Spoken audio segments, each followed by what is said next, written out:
네, 안녕하세요. 김콘입니다. 요즘에 이제 김민재 선수에 대해서 얘기가 많이 있죠. 예. 뭐 아시아에서 볼 수 없는 선수다, 뭐 대단한 선수다. 해서 뭐 축구 레전드 분들이 나와서 비교를 하시면서 얘기를 하는데, 저도 뭐 김민재 선수를 뭐 개인적으로 아는 건 아니지만 플레이를 봤을 때 되게 뭐 자신감이 넘치고 아주 그런 플레이를 하는 걸 보니까 그만큼 대우를 받을 만하다라고 생각을 해요. 축구 팬으로서 제가 뭐 평가를 하는 건 아니고. 근데 만약에 여러분들이 감독이라면, 내가 감독이라면 김민재 선수를 계속 기용을 할까? 하시겠어요? 자, 그 얘기는 좀 다른 얘기를 하고 뒷부분에서 한번 얘기를 해볼게요. 김민재 선수가 뭘 잘하는지 다들 아시죠? 예, 뭐 우선 스피드도 좋고 뭐 몸싸움도 잘하고 이런 걸 잘한다 나와 있는데, 수비적인 부분에서는 뭐 얘기하는 것보다는, 왜냐면 수비수니까 수비를 잘하니까 평가가 좋겠죠. 근데 김민재 선수가 다른 보통 선수, 그러니까 수비 선수들보다 더 가지고 있는 거는 뭔지 다 아시죠? 그래서 뭐 발도 좋고 공격적인 것도 좋고 뭐 드리블도 한다 이런데, 그거에 대해서 우선 간단하게 먼저 얘기를 해볼게요. 그 포지션 포메이션을 보고 한번 얘기를 해볼게요. 이렇게 간단하게 PPT로 볼게요. 자, 지금 뭐 김민재 선수 팀의 포메이션을 대충 그렸고요. 우선 김민재 선수만 얘기할 거니까 다른 선수들은 대충 그 위치를 잡아봤어요.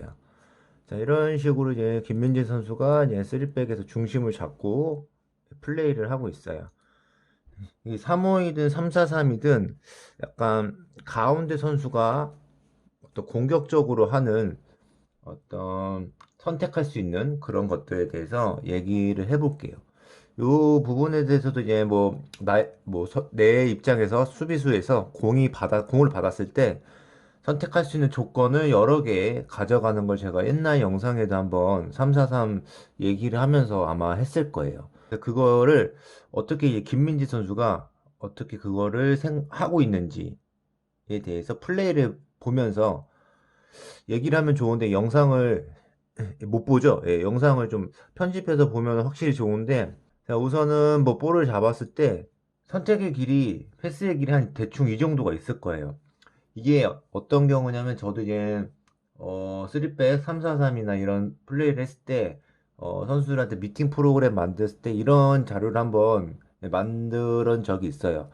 예, 볼을 잡았을 때 첫 번째, 두 번째, 세 번째 정 안 됐을 때의 선택은 이렇게 하라.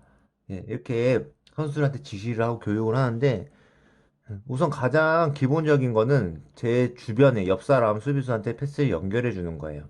연결해 주고 가운데 미드필더 선수한테 가주고, 그리고 기회가 되면은 전방의 공격수한테 바로 침투. 그리고 상황을 봤을 때 사이드로 벌려주거나 최전방 공격수한테 뭐 머리를 맞춰서 세컨볼을 따든지 아니면 뒷공간에 아예 때려 넣든지, 상대가 압박을 왔을 때는 뒷공간에 때려 놔라, 이런 선택을 할 수 있는 어떤 미팅을 해요. 미팅을 하는데 김민재 선수는 이런 경우를 다 경기 중에서 다 하는 것 같아요. 예. 다 하는 것 같고, 그게 되게 뭔가 이게 연습 때는 다 할 수 있어요. 다 할 수 있는데 왜 경기 중에서 이게 다 나오기가 어렵냐면은, 이 경기를 하다 보면은 상대방 선수가 있어요. 상대방 선수가 있기 때문에 이 패스기를 다 막고 있기 때문에 조금 좋은 패스, 앞으로 나가는 패스가 하기가 어려워요. 그래서 대부분 이렇게 들어오면은 가장 기본적인 거, 뭐 공을 옆에 선수한테 질러준다거나 아니면 이 선수들이 내려왔을 때 주고, 요 경우나 압박에 들어왔을 때 아예 그냥 앞으로 걷어내는 요 경우가 많아요. 자, 근데 김민재 선수가 좀 잘하는 거는, 자, 압박에 들어왔어요, 이 선수가. 그러면 그냥 공을 패스하지 않고 소유해요. 패스를 소유하고 이거 한 명을 제낀다는 거죠. 예. 자, 제끼게 되는 순간, 제끼면 모든 경우에 패스를 할 수 있는 거예요. 자, 하다가 앞에 선수가 있으면 다시 뒤로 줘도 되고, 자, 나갈 수 있고.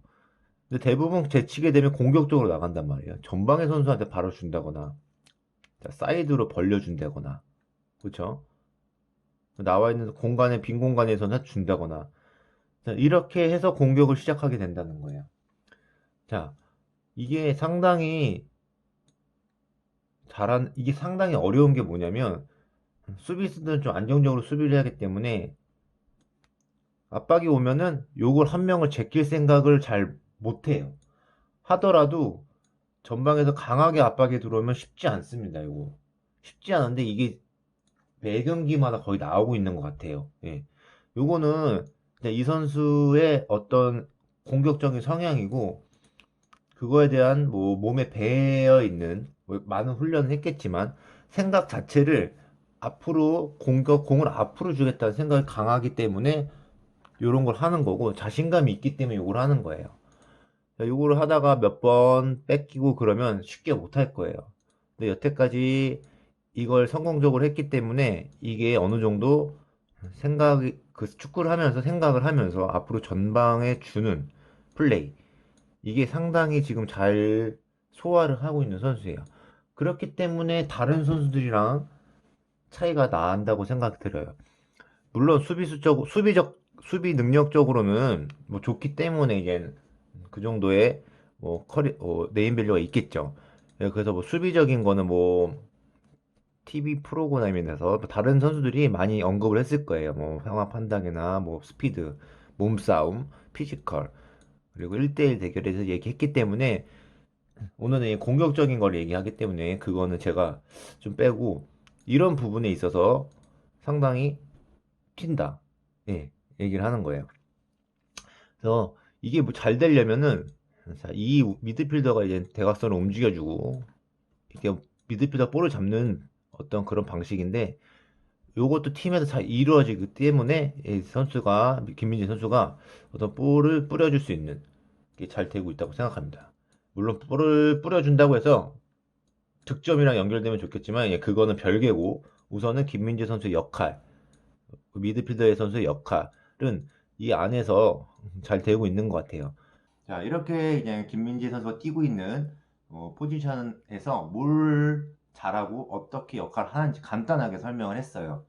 자, 이게 보면은 위협적인 이유가 뭐 좋은 이유를 얘기했는데, 이렇게 수비수가 이런 역할까지 해주면 상대방 수비수들 수비하는 입장에서는 상당히 부담감을 가질 수 있어요.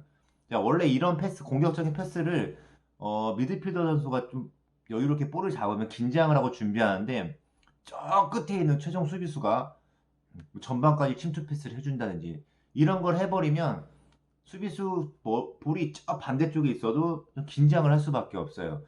계속 그런 상황이 오기 때문에 상당히 좋은 무기를 갖고 있는 거예요. 이런 무기를 갖고 있는 선수들 많이 뭐 개인적으로 생각하시는 분이 많이 있을 거예요.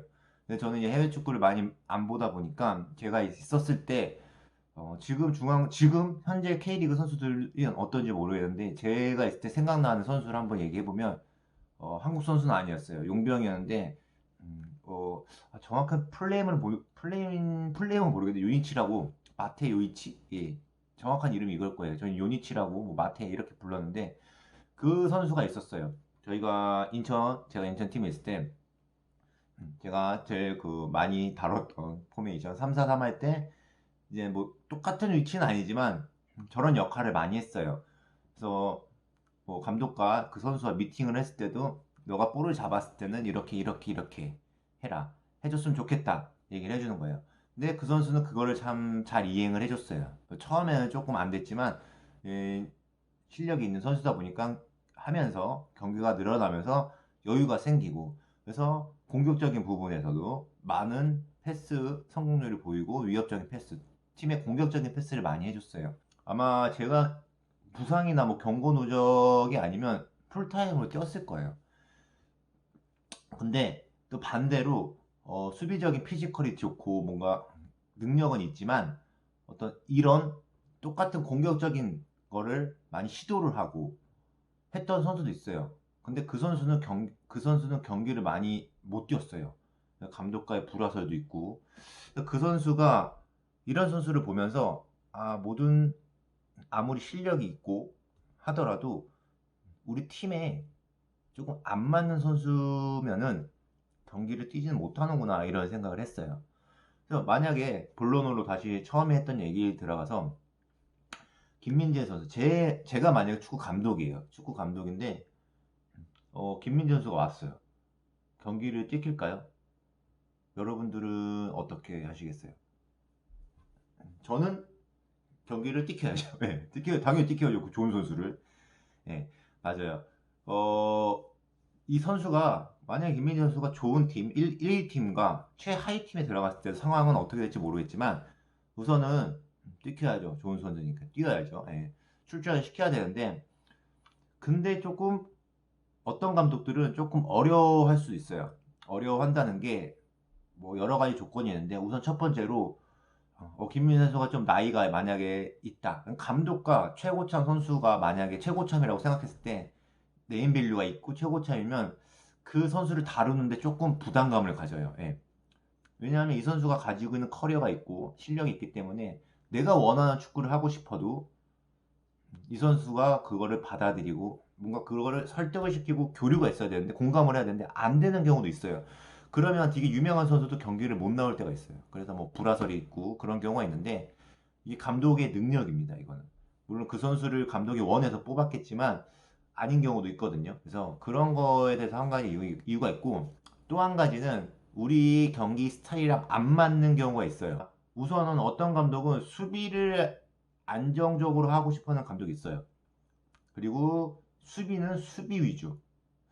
자, 볼백은 미드필더. 이렇게 생각하는 사람이 있을 거예요. 분명히 있어요.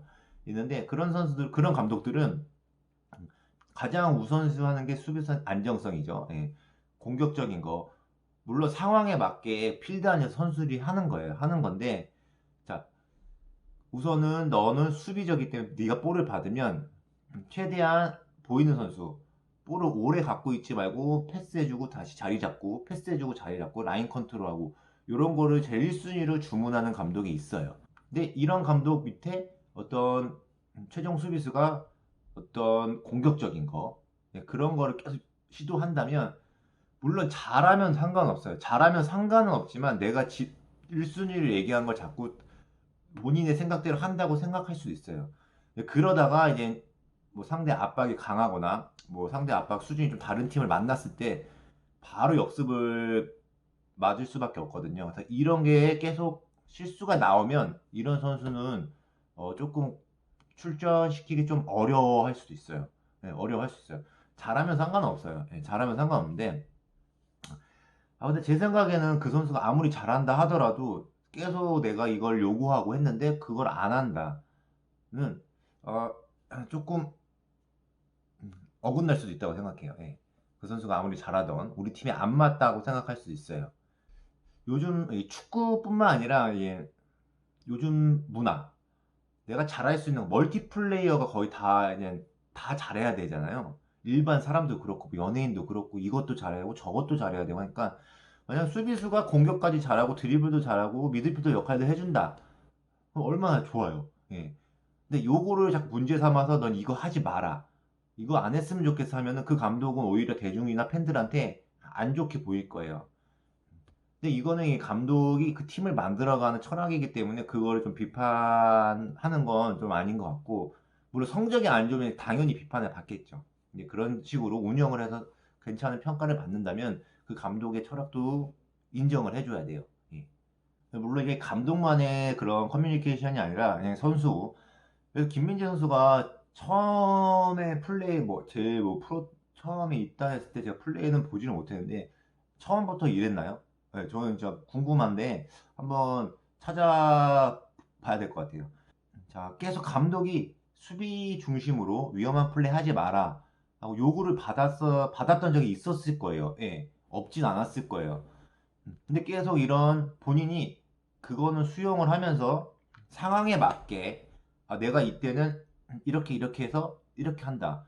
그거를 자기의 자랑, 무기를 보여줬기 때문에 지금 이게 플레이가 나오고 계속 본인의 성향으로 바뀐 거라고 생각을 들어요. 자, 이렇게 해서 만약에 실수를 많이 하거나 뭔가 엄청난 뭐 팀에 손해보는 경험이 만약에 있었다면 요거는 좀 트라우마가 될 수도 있고 아니면 감독이 저지를 할 수 있었을 거예요. 근데 본인도 잘하고 그거에 대해서 어필을 하고 감독도 아, 저 선수가 이런 능력이 갖고 있구나 라고 생각이 들어서 시너지가 맞아서 더 한 단계 그 실력이 성장됐을 거라고 저는 생각이 들어요. 이거를 만약에 감독이 찍어 눌렀다 막 너 이거 왜 자꾸 앞에다 주고 내려오지 왜 자꾸 네가 나가서 뭔가 패스해주고 이거 하냐 하다 끊기면 이 공간 어떡하냐 이렇게 질책을 받았으면은 못했을 거예요. 아 물론 김민재 선수가 성격이 어떤지 모르겠는데 그런 질책을 받았더라도 그냥 내 거 하겠다 라고 하실 수도 있죠. 근데 그게 이제 잘 본인이 잘 풀어나갔기 때문에 지금 그만큼 실력이 좋아졌다고 생각이 들어요. 제가 봤던 선수들도 감독이 이런 거 원하지 않은 자꾸 본인이 뭔가 수비수인데 본인이 자꾸 킬패스를 넣어주고 뭔가 역할을 해주려고 하려고 해요. 뭐 상황이 있으면 하면 좋죠. 근데 왜 그 선수가 경기를 못 뛰냐면 그게 팀에서 도움이 안 됐어요. 도움이 안 되고 자꾸 뭔가 역습을 당하고 미드필더와 선수와도 불화가 생기고 이러니까 그게 문제인 거예요. 그게 아니면 저는 상관없다고 해요. 그게 아니면 너가 이 상황에서 너가 판단해서 드리블해서 뭔가 패스해주고 하는 건 좋은데 그냥 혼자만의 생각으로 뭔가 그런 역할을 수행한다면 주변 사람들 이해 없이 인정을 못 받고 이러면은 그 선수는 같이 팀에 섞이기가 힘들 수밖에 없어요. 그래서 경기 못 뛰고 뭐 중간에 뭐 다른 팀으로 간다든가 뭐 이런 경우가 나오는 경우가 이런 경우가 많이 있어요. 예, 많이 있어서 그 개인의 실력과 어떤 팀 플레이 그리고 팀원 감독 코치 등 간의 어떤 커뮤니케이션 이런 게 좀 더 원활해야 돼요. 이것도 축구 실력 외에 또 다른 어떤 경기 외적인 경기력 요소라고 저는 생각이 듭니다. 그래서 여러분은 김민재 같은 선수 오시면 뛰키겠죠? 네. 아, 뛰켜야죠. 그 좋은 선수를. 뛰키고, 내 축구 철학, 내 축구, 우리 축구는 이런 거라는 거를 선수한테 확실히 이해를 시켜주고, 내가 이거는 이렇게 해줬으면 좋겠어. 너가 이 상황에 맞게 해줄 수 있는데, 이런 상황에서 이랬으면 좋겠어. 왜 그러냐면, 뭐 이런 식으로 이해를 시켜줘야 돼요. 막 설득을 하는 게 아니라 이해를 해서 같은 선수들이랑 감독이랑 그 우리가 빌드업하는 과정 이런 거를 같이 만들어가는 거예요. 예, 경기 중에서 이렇게 되면 그 팀은 진짜 원팀이 되는 거예요. 예, 그래서 좋은 경기력이 나오고 실수를 하더라도 주변 사람들이 뭐 커버를 해주든가 이런 식으로 나와서 어떤 분위기, 경기력이 다 좋아지는 팀이 되는 가장 큰 요소라고 생각됩니다. 처음에 뭐 김민재 선수 우리 팀이라면 뭐 출전시킬 건가 뭐 이런 얘기를 해서 뭐 안 좋은 얘기를 하려나 이렇게 생각하시는 분들 있는데 아 제가 뭐 뭐라고 안 좋은 얘기를 하겠습니까? 예, 국가대표 선수를 그래서 좀 더 해외에서 지금 잘 뛰고 있는데 뭐 손흥민 선수 뭐 다른 황희찬 선수 뭐 이재성 선수 뭐 이런 분들 황의조 선수 근데 포지션마다 수비수도 생겼잖아요. 예, 김민재 선수도 이제 부상 없이 본인이 할 수 있는 역할 보여줄 수 있는 거 다 보여줘서 해외에서도 좋은 활약 보여주셨으면 좋겠습니다.